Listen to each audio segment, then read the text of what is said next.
Tem Lagat is the Deputy Inspector General of Police, to suspend him with immediate effect. Tame people like Sudi, tame others, and also Gachagua should also be tamed. Because the way Gachagua's trip is going around, some of them equating Ruto to a dog, in my opinion, that is wrong. We don't want those kind of politics whereby people are now going in. We have to abuse, we have to be tribal, we have to call ourselves cousins. Is that what Kenyans want? No. But that's on the side of Gachagua and team. What about Ruto? Ruto is also not doing what he's supposed to do. Where is the economy going? The country has gone down completely. Are we going to salvage this country? Yes. When I take over the presidency, I'll be a benevolent dictator until things are done right. A professor of law saying he will be a dictator, yes. Quite will be questionable, isn't it? Yes, benevolent dictator. I don't compromise where the majority issue is concerned. When Kenyans say we want this, fine. Like now Nairobi City. Nairobi City is sinking because it was built in the swamp. My proposal is, let's go and open up a new city in Isiolo.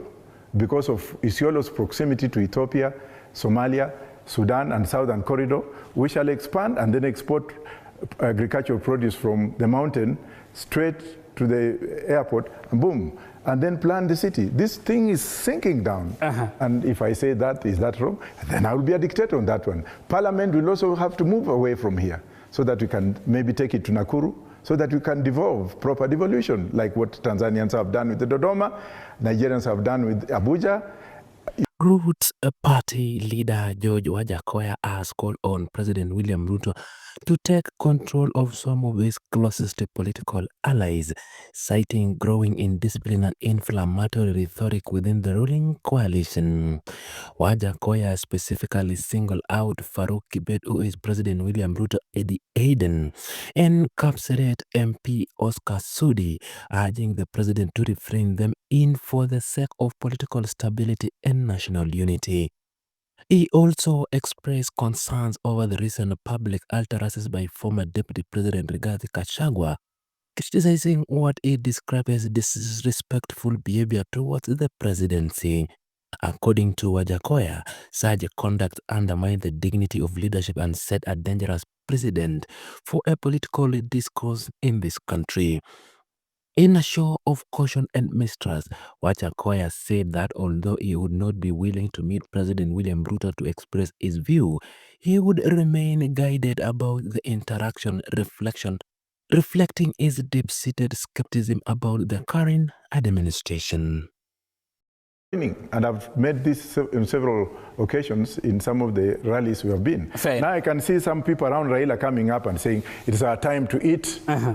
People are now galvanizing, they are taking their kids in this broad-based government projects. Why would you be begging for projects? Why would we be sending delegates? Same kukuns who have been there from independence, going to Statehouse, tunaenda kutafuta vitu tulete kwetu. Why can't we be like Burkina Faso, where the president stands up and says A, B, C, D? And that's the kind of president I'm going to be. And fair enough, we will come to your agenda, Prof, again in the 2027 conquest. Just on that remarks, you seemingly are not satisfied with people who are around the president. I'm not satisfied. You told the president to tame some of the people. I told him to tame Farouk. I can tell him again to tame Lagat. He's the Deputy Inspector General of Police, to suspend him with immediate effect. Tame people like Sudi, tame others, and also Gachagua should also be tamed. Because the way Gachagua's trip is going around, some of them equating Ruto to a dog, in my opinion, that is wrong. We don't want those kind of politics whereby people are now going in. We have to abuse, we have to be tribal, we have to call ourselves cousins. Is that what Kenyans want? No. But that's on the side of Gachagua and team. What about Ruto? Ruto is also not doing what he's supposed to do. Where is the economy going? The country has gone down completely. Are we going to salvage this country? Yes. When I take over the presidency, I'll be a benevolent dictator until things are done right. A professor of law saying he will be a dictator, yes. Quite will be questionable, isn't it? Yes, benevolent dictator. I don't compromise where the majority issue is concerned. When Kenyans say we want this, fine. Like now Nairobi City.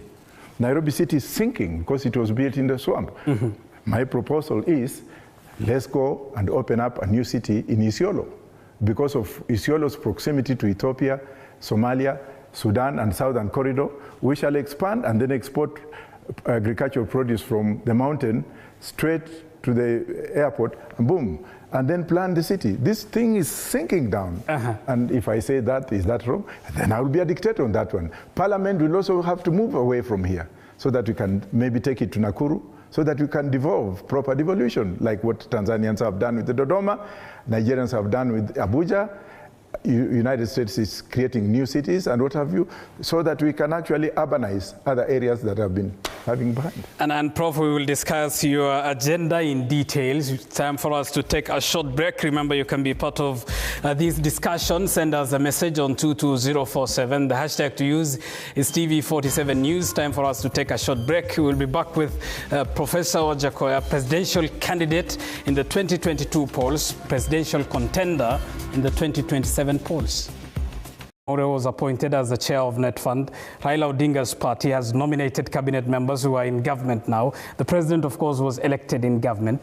Were you at any given point in the last year's government reorganization in broad-based, were you approached by the president or the Kenya Kwanza government? Well, I was approached indirectly by some governors from Rift Valley who came in through the back door, and I think I made that very clear on the media houses, some of the media houses. They came in with the usual mindset of money, the Moi era kind of standardization. They thought I was just some kind of buffoon who would be foolishly be pushed around. For example, they said they were going to offer me a cabinet secretary. And then before that, another governor calls me and says, oh, we shall send you a helicopter to come to Bomet. We have a project you want you to see. Another governor calls me and says, no. We are also going to give you a piece of land in Masai Mara. They said 150 acres. And even though I cannot satisfy that they were genuine governors, but the numbers later on I found out that they were. So once I saw that, I approached my friends and I asked them, what is all this? Then I was told, yes, all they are looking for is to have a picture with you. The moment they take you there and you have a picture with so and so, they will say Wajackoyah has joined. And then and Prof, were the governors, in your view, doing it out of their own volition, or you read as though they were working on someone's behalf? They were sent, and when they mentioned certain names, I was like, these are the most idiotic human beings on earth. If a person like me, with all this education that I have, with all these networks that I have around the world, how can I get these illiterate people? I'm not saying illiterate per se, but people who went to school without any kind of networking in the world. Do they think that they will just call me and kill my mission and vision in Roots Party, which a lot of people are following, just because they want me to be a cabinet secretary? And then if I become a cabinet secretary, then what do I do now? I start now singing the music. I can see the likes of those who joined recently singing, oh, we are now in broad-based government, we are eating, some of them parading their girlfriends. Come on, that's not me, and I will not be. I'll run again. I'm going to run on principle, and I'm not going to be involved. But if somebody wants to talk to me, if Ruto wants to talk to me, let him pick the phone. Has he talked to you at any instance? No, I only spoke to him when I was telling him about the inequities that are going on recently during a funeral in Nyanza. When I told him, I said, Mr. President, so-and-so is letting your government down, and if you are being advised by this kind of fellows, then you're going nowhere. And I told him in the plain open, it doesn't mean that I hate Ruto. I don't hate him. He is the president of this country. But if he's doing wrong, I point whatever he's doing wrong, and I have no fear. Yes. Prof, observedly again, your attitude towards the Kenya Kwanza broad-based government, and what you say, for instance, when I believe you met Raila, and this was in a funeral, I suppose, that Baba, if you did not do what you did, this country would have burned. We do not want to burn it. I want you, the president, you said, go tame Farouk and team and tell them to sit down. In your words, Prof, you seem to have a soft spot rather for the broad-based government. Well, it was not that I had a soft spot for broad-based government. I don't like it, we'll never like it. We'll never be part of it. But what I was trying to say is that the people who were dying at that particular time were innocent people. Sons of peasants, sons of people who had been deprived of their economic and political rights, artistic expressions of the independence. So I was like, well, these people are killing kids without mercy.